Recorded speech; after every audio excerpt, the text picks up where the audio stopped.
Le premier chiffre, c'est 41% des Français estiment que lorsqu'une information circule, eh bien, les versions qui touchent cette information sont de valeur équivalente. C'est-à-dire qu'il n'y a plus, pour 41% des Français, de hiérarchie dans les versions d'une même information. C'est-à-dire qu'on est dans le tout se vaut.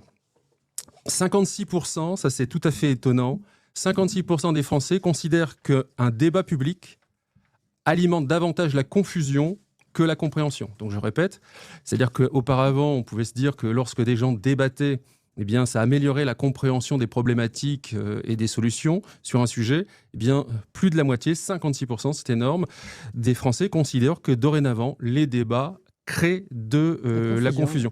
33%, un tiers qui considère qu'il n'existe plus de source légitime de l'information. Donc un tiers des Français considèrent que ce soit l'État, que ce soit monsieur ou madame X ou Y qui disent quelque chose, ça a la même valeur. Les Français considèrent que ce qui constitue la confiance ou un des éléments de confiance, c'est la capacité à être transparent et à reconnaître ses erreurs. Oui. Quand vous avez le même acteur qui vous dit blanc, noir, bleu et vert à quelques jours d'intervalle, sans jamais reconnaître qu'il a changé d'avis, eh bien, il participe à la délégitimation de son institution et pas simplement de sa propre parole. Et donc, en fait, un des enseignements de ce sondage, c'est que les Français, globalement, ne se font plus avoir. C'est-à-dire qu'ils sont très lucides ou de plus en plus lucides sur les discours performatifs. Vous savez, la pensée magique, il n'y a plus de réel, il n'y a que du discours. Donc les gens s'en sont rendus compte et donc ne croient plus l'institution en tant qu'institution, d'une manière générale. Oui.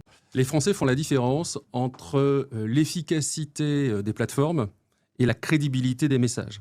C'est-à-dire que on a à peu près 49% des Français, donc presque un Français sur deux, qui considèrent que les réseaux sociaux influencent nos opinions sans que nous en ayons conscience. Donc ils considèrent qu'ils ont une influence, qu'ils ne connaissent pas les mécanismes, mais en même temps, ils considèrent que ça promeut tout ce qui relève de l'affect, c'est-à-dire la colère, l'énervement, la sidération, et non pas ce qui est fiable. Donc on a une situation où on a une population consommatrice de réseaux sociaux, mais qui est sceptique, qui est au moins critique sur les leviers de la mise en avant.